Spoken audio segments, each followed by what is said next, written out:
Bwana, karibu tena chaneli yako pendwa Gonna TV, na leo nipo na Leila Queen. Wanamuita Leila Queen. Ni Queen kweli au hivyo Queen au jina? Kwa nini unanionaje? Na ile kama una Queen gani wewe? Utakuja niangalia vizuri. Eti nafaa kuwa Queen?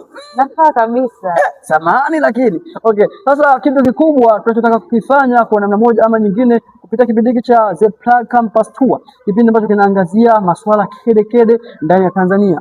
Vyuo vyetu vya Tanzania vina historia nyingi ambayo imegubikwa, lakini historia hiyo ni nani wa kuiongelea kwa namna moja ama nyingine. Hivyo sisi kama Gonna TV tumekuja na fursa ambapo tutakuwa tunaenda kwenye vyuo mbalimbali kuelezea historia ya chuo husika, habari mbalimbali, interview na wanafunzi pamoja na walimu. Lakini pia Madam Leila Queen naye atakuwepo ndani ya nyumba, atakuwa anafanya moja na mbili. Leila Queen, leo umependeza. Sikushindi wewe. Naona sendo shilingi ngapi kilaba shilingi ngapi? Ya kawaida tu. Kawaida kweli? Ndio. Haraka naona kama umevaa kiangalia bracelet hizo hapana. Bwana Leila Queen, ukitaka Leila Queen namba yake nao, lakini kummiliki Leila Queen sio jambo dogo, sababu unapojua Leila Queen mtu hata kukuza basi. Leila Queen ndio mtu mambo fulani salio. Wewe jitahidi salio uwe nalo. Kama una salio, mimi sipo huko. Sasa Leila Queen, hebu niambie. Hivi kwa upande wako wewe, watazamaji wako wa Gonna TV kwa kipindi cha upendo cha The Plug Campus Tour, wategemea nini hasa kutoka kwa Leila Queen?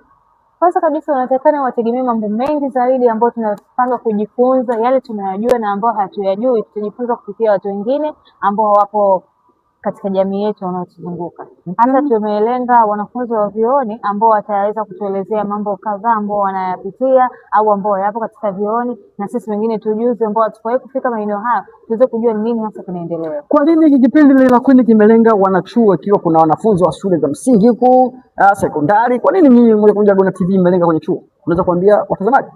Sisi tumelenga kwenye chuo zaidi kwa sababu wale ni kama wananchi huru pia. Ni tofauti na shule hizi zingine, bado wapo na uangalizi mkubwa wa wazazi na walimu, lakini kule tunapoongelea wanafunzi wa chuo wapo zaidi huru, watu ambao wana uhuru wao. Ndio maana kule chuo kumbe ndio maana chuo hamna uniform. Ndio.